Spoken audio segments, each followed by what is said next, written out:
Et bonjour tout le monde, ici la Ghoul Studio. Je suis très heureux de vous retrouver dans cette nouvelle vidéo d'Open the Boitas avec la grosse nouveauté de chez Warlord Games qui est en avant-première entre mes mains sur la boîte d'infanterie française en plastique, donc l'infanterie française pour 1940, pour la campagne de France et bien sûr la campagne de Norvège, tout ça, mais voilà, surtout pour la campagne de France. Enfin, elle est là. Je suis tout ému, étant vraiment un passionné de cette période, et l'armée française est une de mes armées vraiment, ce que en termes d'organisation, de look et de tout ce qui s'ensuit, de loin une de celles que je préfère le plus de tout le conflit mondial. Voilà, elle est là, donc un grand merci Eric, vraiment un grand merci Eric de Warlords Games France de m'avoir envoyé tout ça. On va bien sûr découvrir ensemble le contenu de la boîte et va suivre assez rapidement un tutoriel peinture sur comment peindre nos valeureux soldats français selon déjà la tenue standard. Je sais pas pour vous, mais moi dans ma tête, il y a aussi bien la Marseillaise que le chant du départ qui résonne, mais aussi la musique de la 7e compagnie avec Chef Chaudard, Tassin et Pithiviers. Voilà, je suis très ému parce que on l'a demandé, ça fait un moment hein, dans les différents questionnaires de fin d'année, Warlord Games demandait en gros à ses clients qu'est-ce qu'on aimerait avoir au niveau des nouveautés. Et ça fait plusieurs fois que moi, à titre personnel, mais je pense pas être le seul, on demandait une boîte plastique de soldats français. Voilà, donc elle arrive cette fois-ci fin 2023. C'est parti, on va découvrir tout ça les gars. Donc on va pouvoir découvrir cette boîte. Donc à l'intérieur, comme à l'accoutumée hein, sur ce genre de boîte, on va avoir 30 fantassins qu'on va pouvoir équiper de différentes armes proposées par la liste d'armées. Donc là, de ce qu'ils annoncent, hein, on a bien sûr les fusils Lebel et Berthier. Donc le Lebel, c'est le modèle 1886-1893. Et on a le Berthier, je pense que ça va être... bon après, à cette échelle, c'est difficile, mais voilà, c'est le modifié 1916, le plus courant, le plus répandu dans l'armée française, quoi. C'est vrai que le Lebel était plus pour le lance-grenade VB, mais il était moins répandu que justement le Berthier. Mais voilà. Après, on a quoi? On a du MAS 36, le fusil mitrailleur Châtellerault, évidemment. Le MAS 38 en submachine gun, donc en mitraillette, quoi. Et le pistolet Ruby pour les officiers. Et bien sûr, tout ce qui est décalco. Donc les décalcos, on a les pattes de colle, on a quoi? On a ouais, donc les différentes grenades proposées. Et on a les insignes d'épaule et bien sûr les grades. Donc ça s'annonce vraiment pas mal. Allez, on va découvrir tout ça. Ouais, donc je vous ai fait grâce de l'ouverture de la boîte qui est un peu disgracieux à entendre, ça fait beaucoup de bruit. Donc c'est parti, on commence par la planche de décalco. Voilà, avec les insignes d'épaule, les grades, les différents grades de troupes. Et on a quoi d'autre? Voilà, les différents corps d'infanterie, tout ça. Donc c'est très fin.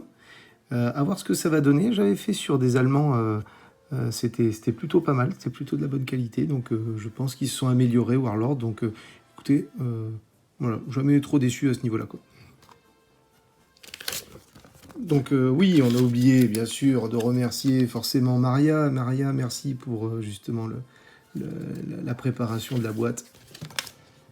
Allez, ensuite on va avoir la feuille, la notice, hein, avec justement de la composition de la grappe. Ok. Donc, hop là. Donc, bon, on va découvrir ensemble, hein, mais là, c'est quand même très chargé. Donc c'est tant mieux, hein, on a beaucoup d'équipements, beaucoup d'armes différentes. On a voilà, des poses, les poses qui sont quand même sympas, on va les voir ensemble. Et voilà, les petits outils, les machettes, les scies, pour là, le 44 notamment, c'est un taille barbelé, ça, c'est un coupe barbelé. Donc ça c'est vachement bien ça. Ok, et derrière, donc les codes couleurs pour les chasseurs à pied à gauche. Ils sont classe en bleu. Ici, les troupes coloniales avec, bien sûr, les Algériens, Marocains et Tunisiens. Avec le chapeau caractéristique, le chéchia. Là, on a les troupes de montagne. Moi, mon grand-père, hein, il était dans le génie, lui, donc... mais moi, je crois qu'il avait un peu... en tout cas, il avait l'uniforme comme ça, mais il était dans le génie, sur le front italien. Et on a, bien sûr, l'officier avec le bonnet de police. Le bonnet de police de mémoire, c'était 1900... je sais plus combien, c'était 1918, je crois, quelque chose comme ça. Qui est assez caractéristique. Ok, ça s'annonce pas mal. Et les différentes couleurs, toujours de la gamme Valiro. Et pour les chasseurs à pied. Très bien. Allez, en avant pour la grappe. Donc, bien sûr, tout seigneur, tout honneur, on va commencer bien sûr par les fantassins. J'entends les corps des fantassins. Pourquoi? Parce que ce qui fait le charme, pour moi, hein, je trouve, ce qui fait vraiment le charme de cette unité, de cette armée, c'est la capote de troupe. Hein. Vraiment caractéristique. Capote de troupe modèle 1920. Voilà, c'est ce qui fait pour moi le charme de cette armée, avec le pantalon, modèle 1938, et les bandes moltières en 1917, qui sont exactement les mêmes que la Première Guerre mondiale. Voilà, donc on en va avoir 3 ici en plein mouvement. Ok, et ici on va en avoir 3 aussi, dont un statique et un accroupi, sûrement pour soit l'officier, soit le lanceur de grenade, le lance-grenade VB, justement du Lebel, et encore un autre en train de courir. Ok, pas mal. Donc on va tourner la grappe pour voir bien sûr l'arrière. Ok. Donc on peut voir que sur ces trois modèles-là, plus, où est-ce qu'ils sont? Ceux-là, hop, je fais un petit focus. Le bidon de troupe est accroché au breulage. Voilà. Donc c'est bidon modèle 1935 de mémoire. On avait quelques bouquins sur l'armée française. Et voilà, on a les bandes moltières qui sont très bien sculptées. Très très très bien sculptées. Ouais, ça attire le pinceau, hein. Clairement.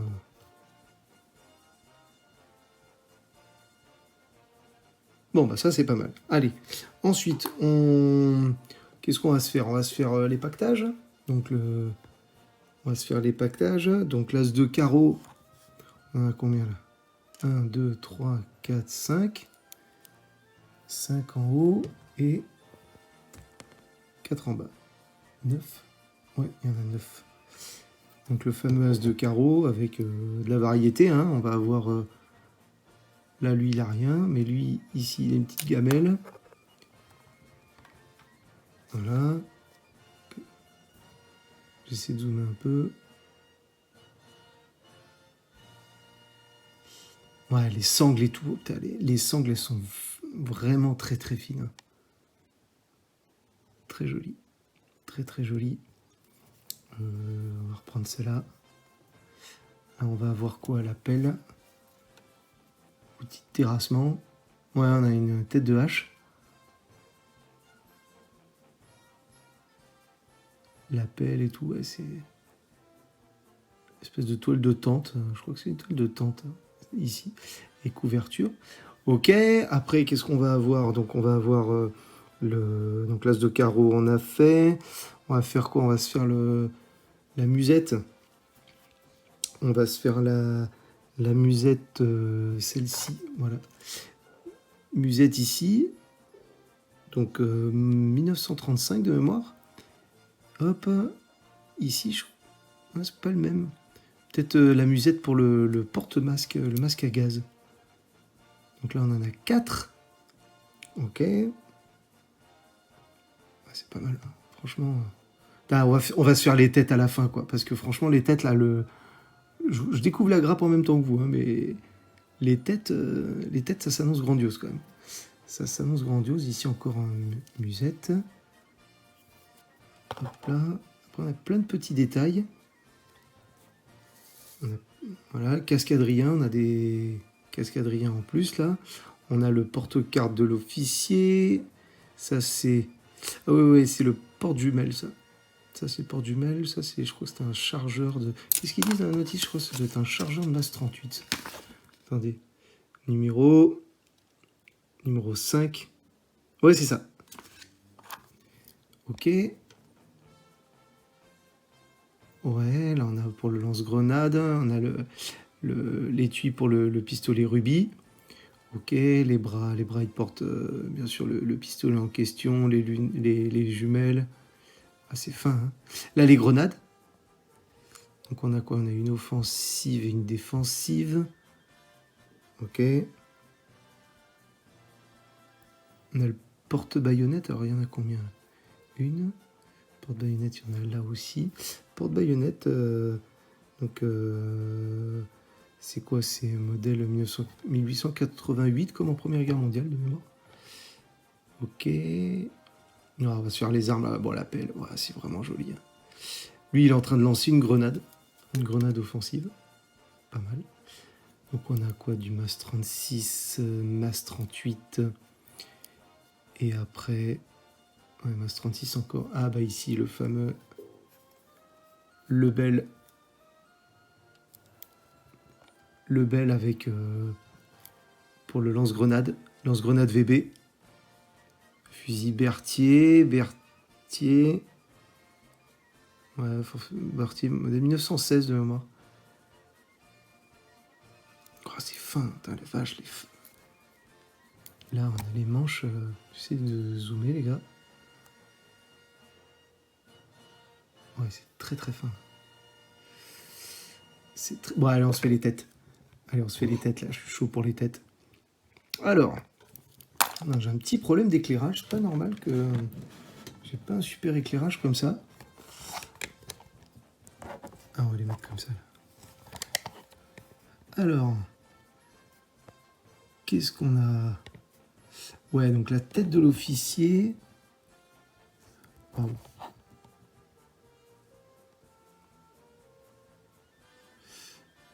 Ah, c'est très fin. Hein. Ouais, les visages, ils ont vachement progressé, Warlord. Ouais, avec les couvre-chefs des cascadrians. Ouais, lui, il a une espèce de pansement autour de la tête, les bonnets de police. 918. Ouais, putain, la vache. Ouais, vous voyez comme le nez, tout ça, le regard, c'est vraiment... Moi, mes Allemands, déjà, ils étaient beaux, mais le kit, il commence un peu à dater. Et là, ils ont vraiment progressé, quoi.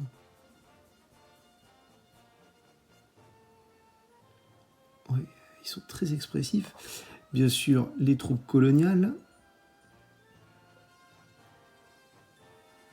Ouais, oh là là. Les traits, ils sont fins, quoi. Lui, il fait un peu plus jeune, celui de gauche, il a l'air d'être un peu plus âgé. Ouais, c'est vraiment... Ils sont tous différents, quoi. Tous différents, et vraiment, ils se ressemblent. Ouais, ils sont tous différents, il n'y en a pas un qui se ressemble, quoi. C'est très, très bien fait, quoi. Ah, ça... Là, avec quelques petits lavis maîtrisés dans les creux et tout, ça envoie. Ok, avec le chéchia, tout ça, super. On va se faire les autres visages. Alors, attendez, on en était où? Ici. Ouah, énorme. Énorme, avec le cascadrien. Regardez comme... je vais prendre un objet peut-être plus fin. Je vais essayer de vous montrer ça, mais je vais dézoomer un peu.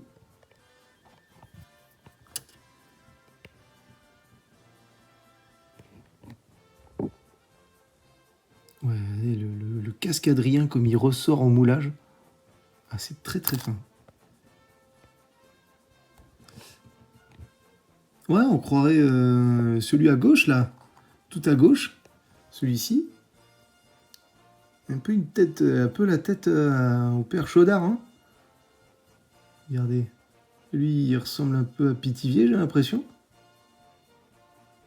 Ouais, c'est pas déconnant, hein. C'est pas déconnant. Lui, peut-être plus Tassin, quoi.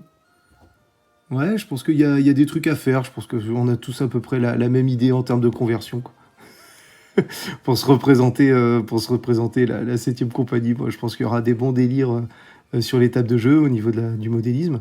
Donc ça va être vraiment sympa. T'as les baïonnettes. Ouais, c'est fin. T'as avec les petites sangles et tout. Pas mal. Et enfin, les troupes, donc avec les bérets de montagne ou de forteresse. Ok. Ouais, pareil, eux aussi, hein, ils sont super expressifs. Hein. Il y en a qui ont des lunettes et tout. Vachement sympa. Hein. Donc les chasseurs à pied ou les troupes de montagne. Les chasseurs à pied ou les troupes de forteresse. Putain, ils sont de sacrées têtes. C'est vraiment beau. Hein. Ouais, lui, il a vraiment une belle gueule. Quoi. Avec les lunettes et tout. Ben voilà les gars, je pense avoir fait le tour. J'ai pas trop compté le nombre de fusils Lebel Berthier. Mais j'espère qu'il y en aura assez pour équiper son unité. Enfin, son escouade, hein, de toute façon. Ah ouais, on s'est pas fait le fusil mitrailleur. On se l'est pas fait. Donc, où est-ce qu'il est?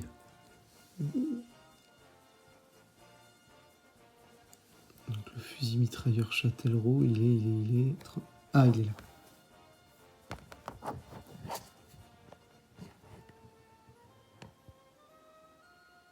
Ah ouais, sympa. Et très très bien ça. Ah, c'est fun. De l'autre côté.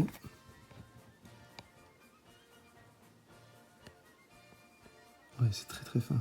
Bah voilà, écoutez, bon 15 minutes de vidéo, ça a été un peu long, mais je pense que cette boîte en valait la peine, clairement. J'espère que ça vous a plu, moi je me suis vraiment amusé à vous la présenter. Clairement, ça va être... comment? Ouais, je pense que ça va être le projet début de guerre que je vais mettre en place avec les copains, on va bien rigoler. Bah, encore une fois, hein, merci Eric de Warlords Games France. Comme tout amateur d'histoire, on est vraiment, surtout côté français, on est vraiment content, très heureux qu'il y ait, que Warlords se penche un peu au niveau plastique. Hein. Bien sûr, c'était déjà pensé sur l'artillerie, sur la cavalerie et tout, avec quelques figurines un peu vieillottes, mais qui avaient le mérite d'être là. Voilà, là, on est vraiment content qu'il y ait une boîte plastique. Et franchement, à titre personnel, je ne suis pas déçu. Donc c'est du très très très bon boulot. Je vais m'empresser des assembler, en peindre quelques-uns, de vous proposer un tutoriel peinture. Et écoutez, d'ici là, bon hobby. J'espère que vous avez pris autant de plaisir à regarder cette vidéo que moi j'ai fait à faire cette Open the Boitas. Je vous dis à très très bientôt les gars. Et d'ici là, bon jeu, bonne peinture, bon hobby. Ciao!